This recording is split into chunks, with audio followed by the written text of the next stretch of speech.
let's get to it. Okay, so Kate, you started with talking about the Vlogbrothers and how you got into it. My memory for things like that is so bad. So it's amazing to me the specifics you remember. Um, Also, excuse me, how I have this in all caps in my notes. How did you watch 680 videos in 2 weeks? How is that even mathematically possible? I am a little bit like confused, alarmed, impressed, amazed, shocked. I don't know. I don't even know the right adjective. I am a lot of things about that ridiculous stat. Did you stay up all hours of the night to do it? Which, admittedly, they are very fun and they are very short, so they're the kind of thing you could just binge for a really long time. I get that. But, the math does not add up in my head. I haven't watched the Vlogbrothers regularly in a long time, though Hank shows up on my TikTok feed a lot, and I still adore them. So they're really fun. I just haven't been as into YouTube as I used to be. I don't think there are any YouTube channels I follow as much as I used to, and I used to have several. So it's not that I'm out of that era, obviously. I still use YouTube, but maybe less so than before. I definitely got into it from reading John Green's books, or at least I assume that's what happened, because I read most of those. I never finished Looking for Alaska. I started it, but never finished it. But I read all the other ones at least once, some more than once. The printer has become a disaster. The ink gave me a low ink notice after 5 work days. That is a disaster. I didn't even print that much. I felt like I printed so little, but the printer seems to be printing in bold, and I have to figure out how to stop that. Like heavy ink, so I have to figure out how to stop that because it is. I can't afford that, and my boss is gonna probably freak out if I tell her I have to buy ink once a week. Anyway, I use not a noise generator, but I use a white noise machine to sleep. If that's kind of similar, it.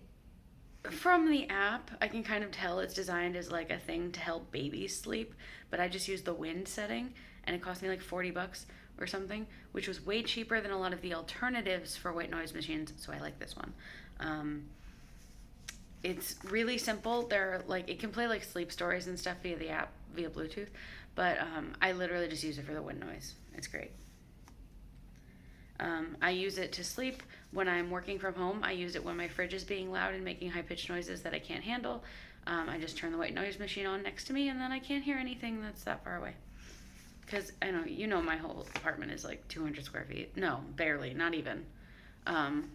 Less than that. So I'm very close to the fridge, and a lot of fridges are loud, which I kind of realized belatedly, but most fridges are not within 10 feet of your bed.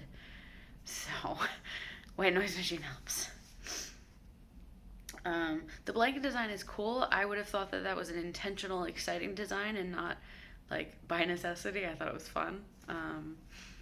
Great job, etc. Speaking of maple syrup, but on a different angle. So when I went to Vermont, I can't remember if I mentioned this, I got these maple candies. They were 25 cents. From the store, I got 4 of them. I was just whatever, I'll just get $1 worth of maple suckers. Oh my god, it tastes like maple syrup in a sucker, but better. And I only got 4 of them. I think I have 1 or 2 left. Before I left, I joked, oh, haha, I should go and buy $10 worth.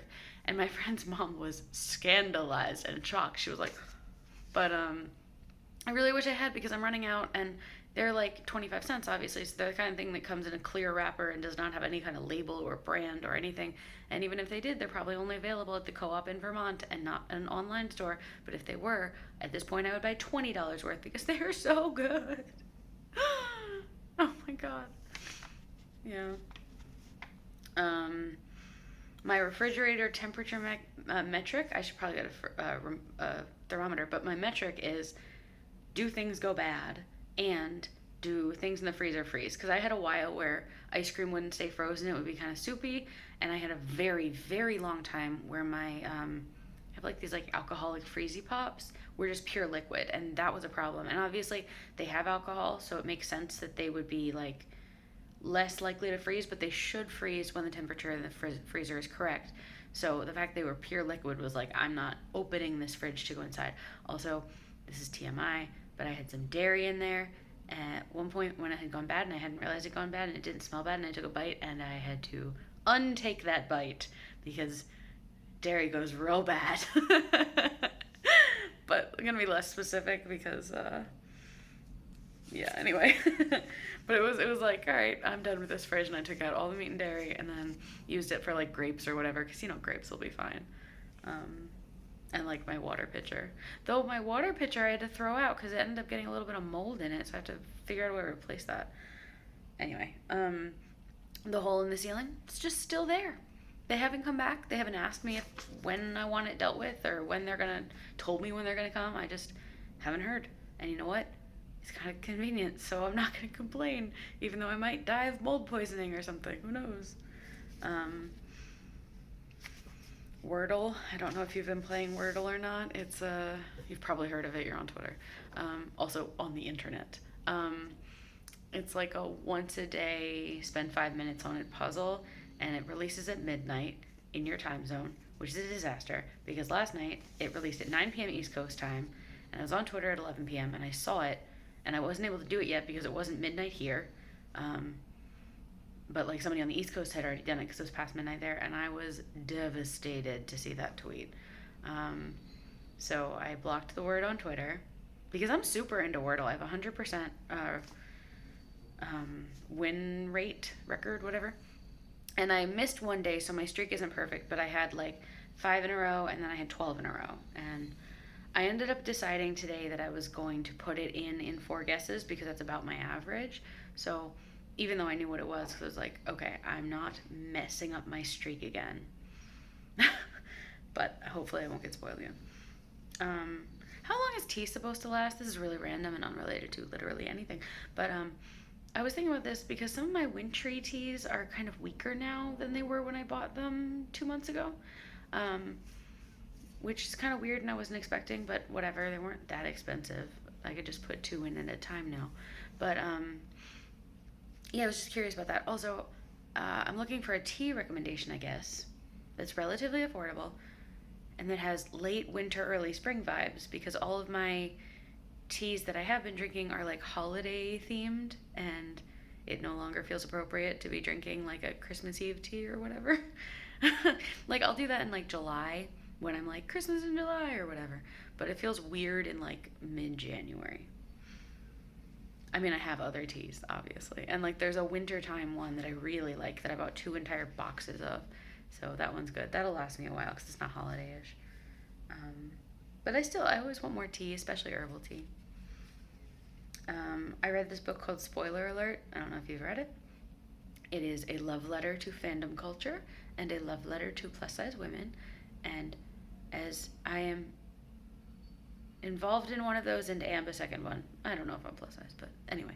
I loved that book. It like spoke to me. There were things I didn't like about like plot decisions, but it was very sweet and fun. And there's a sequel called All the Feels, which I am reading right now, and I'm very excited about it. And it's also a love letter to plus size women, and it's very fun. And I'm really happy to be reading those. Yeah. Unrelated, I want to write some fan fiction for Marvel, but I have no idea what I want to write, or who I want to write, or what ship I want to write, etc., etc., etc. I have no idea. Like, would it be in AU? Would it be in canon? In universe? Anyway? Like, I have no idea. But I want to write something, because I've read so much, and I want to, like, participate in the fandom.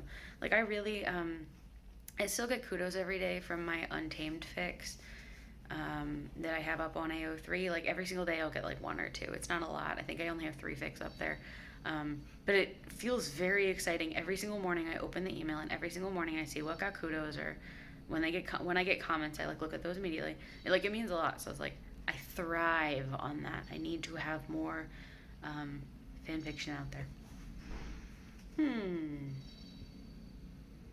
I don't know what else to say. I didn't get a lot of sleep last night. I'm in a hotel room. Whoa. I just had the weirdest thing where my vision switched from here to here. Like, I don't even know how to describe it. It was like the image in front of me moved. That was so confusing. Anyway, I didn't get a lot of sleep last night, which may have caused that. Because there are these flashing billboards on the road outside, and they were like, I could see the light flashing on my walls, which meant like it just never got dark enough. Also, as you can see, this curtain, definitely not a blackout curtain, so there's just all this light coming in. And also, I was really upset about Weirdo being spoiled. I couldn't sleep. Yeah. I don't know what else there is to say, so I'm going to bid you adieu, and I'll see you next week, and I hope you have a good week. DF2BA.